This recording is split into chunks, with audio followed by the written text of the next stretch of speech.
To get started with this bread recipe, we're going to use a microwave safe bowl, 3 tablespoons of almond flour, 1 teaspoon of baking powder, and a 1/4 teaspoon of salt, and that's pink Himalayan salt that I'm using.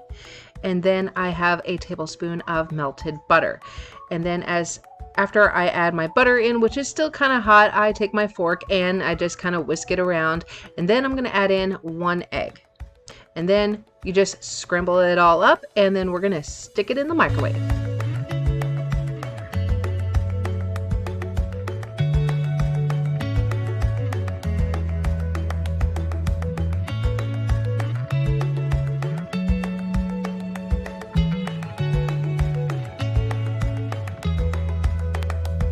So this is what it looks like after 90 seconds in the microwave, and then I just use my fork to kind of go around the edges, and then it pops out of the bowl pretty easy.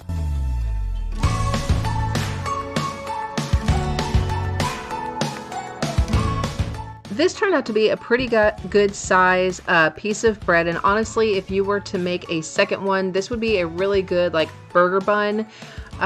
You know, especially if you can't get to the store and get like the keto burger buns, then this would be a great alternative. And so you could use your hands, or here I'm using a knife to break off these edges. They flake off really easy.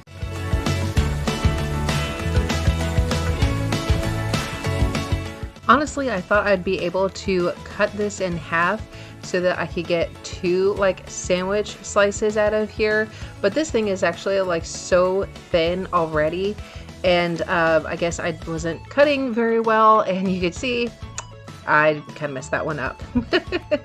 And there's like a little bit of baking powder still stuck in there, but I did take a taste test, and let me tell you, a 1/4 teaspoon, even though that is a really small amount for this little bit of bread, 1/4 teaspoon was way too much salt. I did not like that at all, and I decided that, yeah, that was terrible.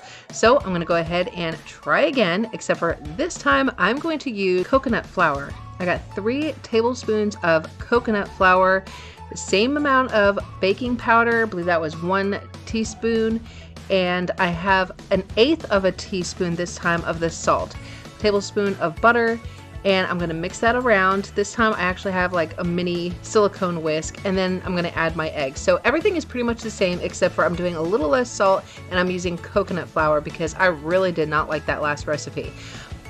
This recipe, by the way, will be linked down below so you can check it out yourself. Maybe you like a little extra salt. I was not a big fan. So everything is still the same, just whisk, whisk, whisk, and then stick it in the microwave for 90 seconds.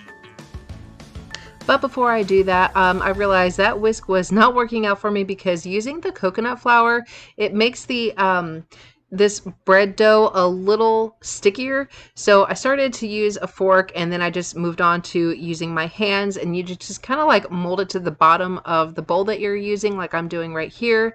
And then I stick it into the microwave 90 seconds, and then you'll see how it turns out.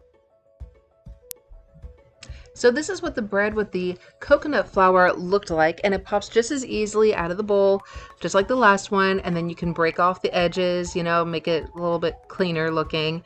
But I do take a taste test, and you can see the inside of it. It looks a little bit fuller, and let me tell you, this was way better than the other recipe. I actually kind of prefer coconut flour to almond flour. I feel like almond flour is a little bit more grainy in my opinion, but that is, preference really. But I would highly recommend that if you're going to use this, whether you use almond flour, coconut flour, or whatever flour you want to use, I highly, highly recommend using 1/8 of a teaspoon of the salt, or just a small amount. You could see the difference between the almond flour versus the coconut flour. Just the appearance alone between the 2 different flours is completely different, as you can see. But I would really like to use this coconut flour one for like making like a sausage, egg, and cheese kind of biscuit. I think that would be perfect for this. So my vote is for using the coconut flour. Let me know down in the comment section what you think. That is it for today. Thanks so much for watching.